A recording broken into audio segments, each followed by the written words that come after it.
সাদা ফুরুস বা ক্রেপ মার্টল তার অনন্য সৌন্দর্য এবং স্নিগ্ধতার জন্য প্রকৃতিপ্রেমীদের কাছে অত্যন্ত প্রিয়। এটি প্রধানত এশিয়ার আদি উদ্ভিদ। এর চমৎকার গঠন এবং থোকায় থোকায় ফুটে থাকা ফুলের কারণে একে গ্রীষ্মের রানী বলা হয়। সাদা ফুরুসের প্রধান আকর্ষণ হলো এর কাগজের মতো পাতলা ও কোঁকড়ানো পাপড়ি, যা দেখতে অনেকটা ক্র্যাপ কাপড়ের মতো। গ্রীষ্মের প্রচণ্ড তাপদাহে যখন অন্যান্য ফুল শুকিয়ে যায়, তখন সাদা ফুরুস তার শীতল শুভ্রতা নিয়ে প্রকৃতিকে শান্ত করে। এর ফুলগুলো ডালের ডগায় বড় বড় থোকায় বিন্যস্ত থাকে। বাতাসের দোলায় যখন এই শ্বেত শুভ্র ফুলের মেলা নাচে, তখন এক অপার্থিব দৃশ্যের অবতারণা হয়।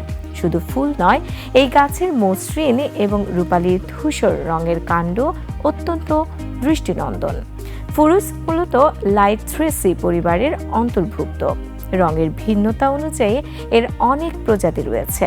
সাদা ছাড়াও গোলাপি, বেগুনি, লাল এবং ল্যাভেন্ডার রঙের ফুরুস দেখা যায়। উচ্চতা ও আকার অনুযায়ী একে 3 ভাগে ভাগ করা যায়। বামন বা ড্রোফ, যা 3 থেকে 5 ফুট উচ্চ হয় এবং টবে চাষের উপযোগী। ঝোপালো ফুরুস, যা 5 থেকে 12 ফুট পর্যন্ত বাড়তে পারে। কিছু উন্নত জাতের ফুরুস 20 থেকে 30 ফুট পর্যন্ত লম্বা হতে পারে। বাংলাদেশ ও ভারতে সর্বত্রই ফুরুস গাছ দেখা যায়। বিশেষ করে বাগান, পার্ক, রাস্তার বিভাজক এবং অফিসের আঙিনায় সৌন্দর্য বর্ধনের জন্য এটি লাগানো হয়।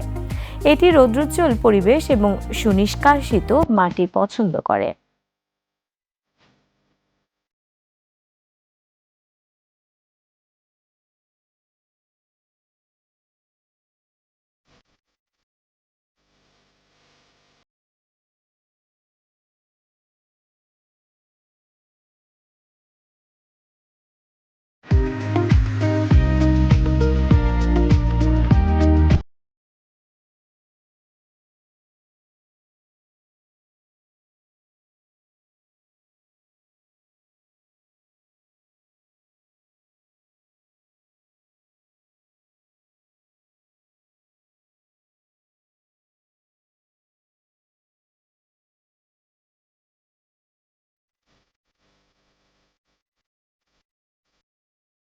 সাদা ফুরুস কেবল শোভাবর্ধক উদ্ভিদই নয়, এর বেশি কিছু ঔষধি গুণও রয়েছে।